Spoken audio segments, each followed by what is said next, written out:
Ils étaient 1,5 million l'an dernier, soit 80 000 de plus qu'en 2008. Et ces nouveaux pauvres qui ne peuvent plus payer leur loyer, leurs factures, leur nourriture même. Désormais, un jeune sur 5 est pauvre et n'a pas les moyens de se loger. Au-delà de ces constats alarmants, il y a aussi le spectre de la pauvreté, la crainte de devenir pauvre. Ce sentiment de vulnérabilité concerne à présent plus d'un Français sur deux. Dans la précarité. Un message d'ATD Quart Monde est un message complexe et décalé par rapport à toutes les perceptions qu'on peut avoir de la pauvreté.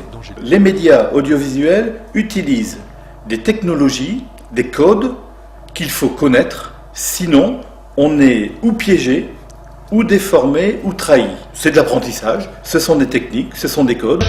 Bonjour Laurent. Bonjour Nathalie, bonjour à tous. 2010, année européenne de la lutte contre l'exclusion. En France, le coup d'envoi est donné aujourd'hui. Pour des personnes venant de tous horizons, et particulièrement du monde de la pauvreté, c'est un vrai défi que de vouloir parler au nom d'un mouvement. Il faut trouver le bon chemin pour s'exprimer, exprimer sa pensée, ce qu'on porte en soi, vouloir s'adresser à d'autres, à un public qu'on ne connaît pas, et sentir s'il faut parler au nom des autres ou en son nom propre.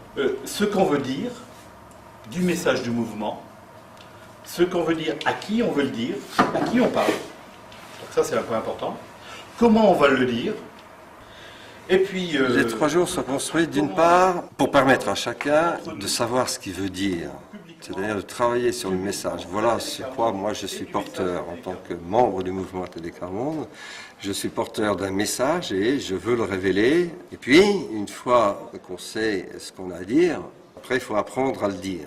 Donc c'est à la fois qu'est-ce que je vais dire et à la fois de chercher à comment je vais le dire pour qu'il soit audible et entendu des autres.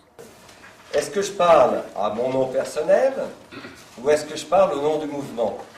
J'avais un petit peu peur quand je parlais à un journaliste ou j'avais du mal à m'exprimer.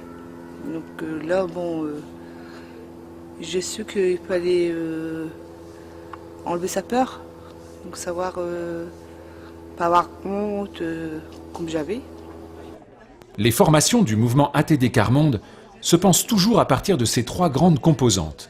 Les alliés, représentant cette société de citoyens qui s'engagent, les militants, qui connaissent ou ont connu la pauvreté, et enfin les volontaires permanents. La croisée de ces expériences de vie différentes crée alors une pensée plus profonde, qui s'enrichit de ce que peut apporter l'autre, qui ne vit pas forcément la même chose que moi. Il faut oser donner la possibilité aux gens de s'exprimer. Et même s'ils ont du mal, c'est de prendre du temps ensemble et à plusieurs et de se permettre de parler, de dire tu dirais quoi, et de lui laisser le temps. Et petit à petit, ce temps-là, il va gagner en confiance en lui et il va sortir plus facilement les mots qu'au début il bégayait ou qu'il avait du mal à dire, parce qu'on le considère comme une personne qui a des choses à dire. Agir ensemble pour que chacun retrouve sa dignité et de l'espoir. Et du respect des droits de l'homme, de la dignité et du partage d'expérience. Le mouvement ATD Quart Monde, c'est un mouvement où l'on ne baisse jamais les bras. Les plus pauvres ont un savoir d'expérience, quelque chose qui leur est propre, dans cette volonté farouche de détruire la misère. Ils ont de véritables clés de compréhension du monde.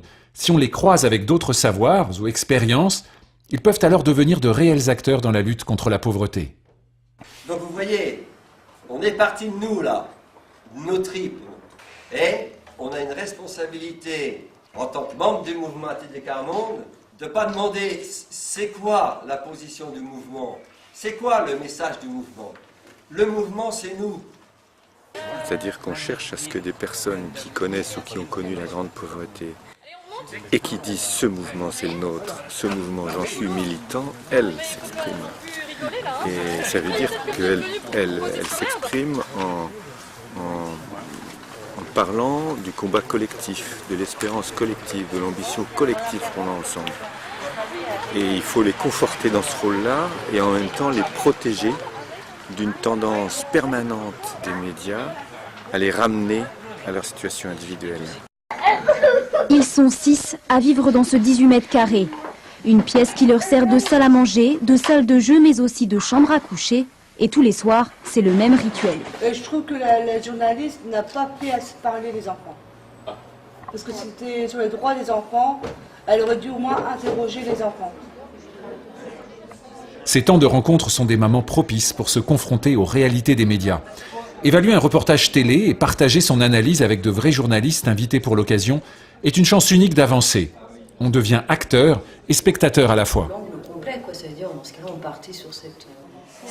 On ne peut avancer ensemble que si à un moment donné on peut provoquer un croisement des regards, différent, authentique, forcément subjectif. Mais le plus important, c'est bien le fait de réfléchir ensemble, d'être ensemble, sur ce qui peut nous rassembler à un moment donné. Si on met ça au mur, là, c'est une famille pauvre qui a... Un puzzle? Non, comme un puzzle, oui, mais c'est...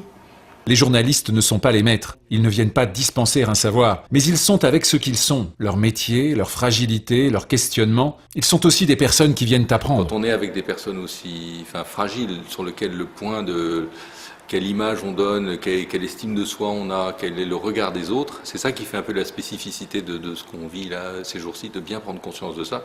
Il faut porter le métier et les qualités professionnelles du métier à leur maximum, quoi. C'est-à-dire cette attention aux personnes, cette responsabilité qu'on a de mettre des phrases, des images, des photos, quelquefois aussi dans le champ public. Voilà, c'est vraiment une école de l'excellence pour nous et on a beaucoup à apprendre et c'est très enrichissant d'avoir tous ces témoignages sur le retour et le vécu de ce qu'on fait.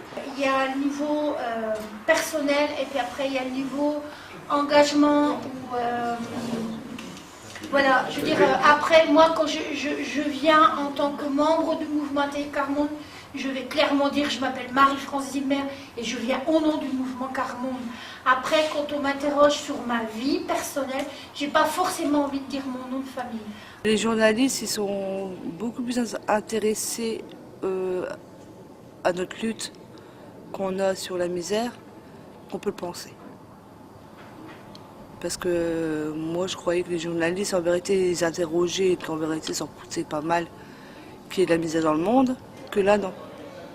Déjà, leur expérience que nous, notre expérience qu'on leur a appris, et eux, leur expérience qu'ils nous ont appris. Ça, c'est au moins un truc en commun qu'on puisse avoir, quoi. Ils ont envie d'apprendre autant que nous, on a envie d'apprendre.